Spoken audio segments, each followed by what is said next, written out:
Саламатсыздар ма? Бүгін біз 165-ші сабақпен танысатын боламыз.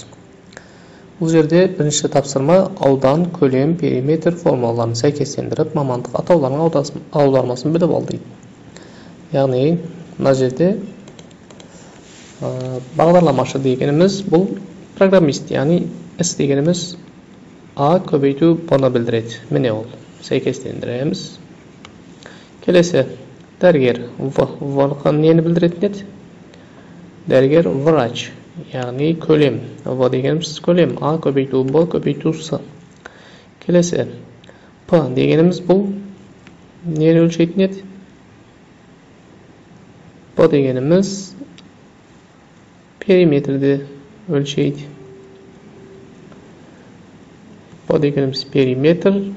Сәулетші дегеніміз ол архитектор екен. П тең 4 көбейту А, яғни шаршының периметрі деген сөз ол. П 4 көбейту A'мыз. Келесі S беріліпті. Бұл бірақ S емес, бұл жерде П болу керек. Себеп мұна периметрдің формуласы. Яғни А қосылған Б көбейген 2. Бұл периметрдің формуласы ғарышкер, яғни космонавт екен. Келесі тапсырмаға көшеміз. Келесі тапсырмада фигураның жазбасын тап, қалған жазбалардан қандай фигуралар алынады, соны анықтап көрсетеміз. Мына фигураның жазбасы, яғни табанында 1, 2, 3, 4, 5, 6 бұрыш тұр ма? 6 бұрыш тұр. 1, 2, 3, 4, 5, 6. Міне оның жазбасы. Бұл пирамида, 6 бұрышты пирамида. Мынау 5 бұрышты фигура, яғни біріктіретін болсақ, доп сияқты, футбол ойнайтын доп бар ғой, сол доп сияқты фигура шығады мына жерден. Ал мына жерде 3 бұрышты пирамида, біріктіретін болсақ, 3 бұрышты пирамида шығады. Келесі тапсырмаға көшеміз. Тек бұрышты 3 бұрышсыз бұрыштарын өлше дейді. Тек бұрышты 3 бұрышсыз ұлды білесіңдер, яғни тек бұрышты 3 бұрыш дегеніміз бір бұрышы қанша болу керек? 90 градус болу керек. Тек бұрышты 3 бұрыш, міне, және мынадай, және бұлай біріктіреміз. Дәл осындай тек бұрышты 3 бұрыш жазыңдар. Бірақ сызу кезінде сендер мына бұрышына іргелес болған мына екі қабырғасын, біреу мынау, біреу мына қабырғасын ұзындығын, яғни сызғышпен сызасыңдар, біреу 7 см болу керек мынау ұзыны. Қысқа біреу 3 см болу керек. Және мына бұрыш 90 градус болады. Енді қалған мына бұрышпен мына бұрышты транспортирдің көмегімен өлшейсіңдер. Яғни транспортирді қойып өлшеуді білесіңдер. Өлшеп, және мына жерде қанша градус екенін анықтайсыңдар. Яғни бұл екі бұрыштың қосындысы 90 градустан асып кетпеу керек. Яғни 90 градус шығады. Бұл екеуінің қосындысы 90 градусқа тең болады. Келесі дәптеріңе бұрыштарды сыз, оларды ата, бұрыштардың атауының түрлеріне қарай тік бұрыш, сүйір бұрыш, доғал бұрыш деп жаз дейді. Бұл жерде мынау тік бұрыш, міне, мынау доғал бұрыш, мынау сүйір бұрыш, мынау тік бұрыш, мынау доғал бұрыш. Әрбіреуіне атау қойып шықсаңдар болады. Мысалы А, Б, С.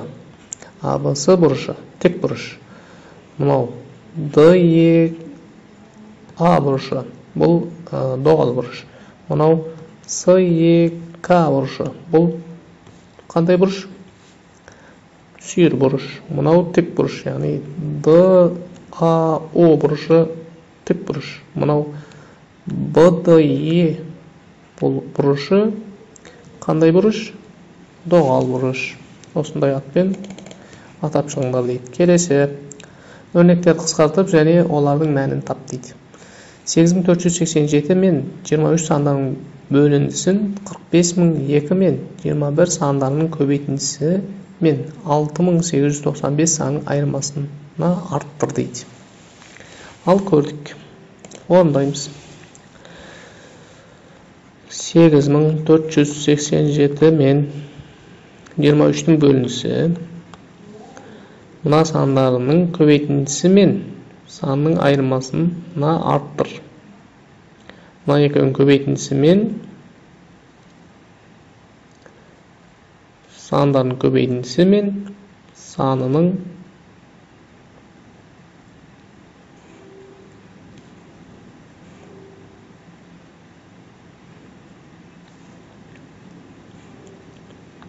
Қосамыз, арттыр деген қосу деген сөз. 45.000 2 көбейген 21 азайған 6895. Міне, осында есептеліп шығады. Осының, яғни мәнін табамыз. Бұл жерде біліп тұрғандарыңдай, бірінші бөлу, көбейту, қосу, азайту орындалады. Айтылған шарты бойынша, яғни бірінші бөлдік, көбейттік, азайтуын жаздық. Барлығын, яғни амалдарды қолданған кезде 938.516 шығады екен. Келесі есепке қараймыз. Келесі есепте 29.584 санын 8 есе кеміткенде 29.584-ті бөлеміз 8-ге. 8 есе кеміту, бұл бөлу деген сөз. Шыққан санды 4 есе арттырып, көбейтеміз 4-ге. 879-ды қосамыз 879-ды. Нәтижесін 2400 азайт. Азайтырдық. Енді орындаймыз айтылған шарты бойынша.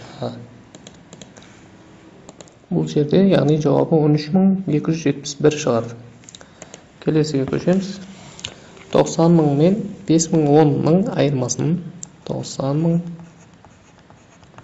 5.010 айырмасын 5 есе арттырып, яғни бұл жақша қаламыз, себебі бірінші орындалады айырма. 5-е көбейтеміз. Шыққан санды 0 мен 45.879-ның көбейтіндісіне кемет. Азайтамыз. 0 көбейту 45.879 тең. Бұл жерде, яғни жақшаның ішін орындап 5-ге көбейткен кезде 424.950 шығады, ал 0-ді кез келген санын көбейтсек 0 шығады. Яғни бұл сандан 0-ді азайтсақ, бәрібір сол санның өзі шығады деген сөз. Келесі тапсырмаға көшеміз. Келесі тапсырма есепті шығар дейді. Жәшікте 24 кг қара өрік бар дейді. Табақшалы таразда кір тастың көмегінсіз 9 кг қара өрікті қалай өлшеп алуға болады дейді. Яғни 9 кг-дық қара өрік өлшеп алу қажет екен. Табақшалы таразда. Ол үшін 24 кг қара өріктің тең 2-ге бөліп аламыз. Яғни табақшалы тараз болғандықтан біз бұл жерден тең 2-ге ажыратып шығартып алу мүмкіншілігіміз бар. Яғни мына 24-тің жартысын мына жаққа саламыз, және мына жаққа саламыз. Осы таразы теңескенге дейін бір-бірінен бөліп алып салып отырамыз. Сонда 12 кг-ды анықтаймыз. Яғни бізге 12 кг анықталады. Бірінші тартқан кезде 12 кг анықталады. Енді бұл бірінші жол. Келесі екіншісінде дәл осы 12 кг-ның біреуін аламыз. Біреуін шетке шығарып қойып, біреуін алып, сол 12 кг-ды тағы бөліп саламыз. Яғни мына екеуі теңескенге дейін. Ол екеуі теңескен кезде бұл 6 кг-нан бөлінген болады, яғни 6-6-дан. Соның бір 6-сыны қажетті жерге салып қоямыз. Міне 6-ны анықтадық. 6-ны бір жерге қойып қойдық. Енді осы қалған екінші табақшадағы 6-ны тағы екінші табақшамен бөлісіп теңдей қылып қоямыз үшінші жолға. Сол кезде 3 кг-нан теңдей болып екі жақ теңеседі. Сол 3 кг-ның біреуін аламыз. Және жаңағы 6-ға қосамыз, сол кезде 9 кг шығады. 3 жолмен анықталады. Келесі тапсырманың орнында дәптеріңе тор көз бойынша симметриялық фигураның суретін сал дейді. Яғни мынаны бірінші салып аласыңдар. Мына жерде көрсетілген қанша тор көз оңға, солға және төменге жүретіні көрсетілген. Төменге, жоғарыға жүру, осыны көшіріп түсіресіңдер. Келесі есепті шығар дейді. Тұрақтағы автокөлік қойылған орынның нөмірі қандай? Нөмірін анықтаймыз. Бұл жерде тұрақта біз қарап бірінші анықтап аламыз. 16, 06, 68, 88, 98 деп тұр. Бір заңдылыққа келмейді бұл. Демек бұл біз енді кері оқып көреміз. Мынау 96 емес, яғни арт жағынан біз төбесінен қарап тұрмыз. Мына аяқтан қарайтын болсақ оны, бұл 86. Мұнан 88 болады. Ал мұнан да дәл сол жаңағы сияқты қарасақ 89 шығады. Мына аяқтан қараған кезде 90, мына аяқтан қарасақ 91 деген сөз. Демек 86, 87, 88, 89, 90, 91. Демек мына жерде 87 орналасқан. Біз теріс, яғни айнадан қараған секілді қаралып тұр. Сондықтан бізге бұл кері көрініп тұр. негізі алдынан қарайтын болсақ, осындай сан ретімен орналасқан автотұрақта. Келесі. Екі автобус бір автобекеттен бірінен бірі қарама-қарсы екі бағытқа жолға шықты.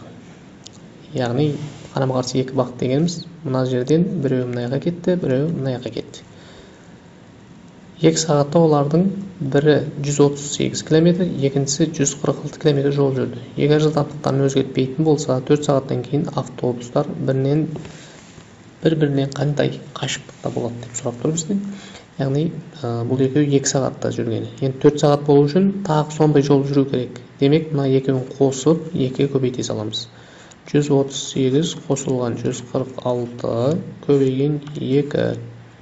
Яғни 2 сағатта осындай жол жүрген болса, бұл екеуін қосамыз. Себебі екеуі қарама-қарсы бағытпен кетті. Бұл екеуін қоссақ, ортадағы жалпы жол шығады 2 сағаттағы. Енді тағы 2 сағатта дәл осындай жол жүреді деген сөз. Сондықтан 2-ге көбейте саламыз. Енді бұл жерде 138-ді қосамыз 146-ға. Яғни 284 шығады, оны 2-ге көбейтеміз. 568. 4 сағатта 568 км жол жүреді екен.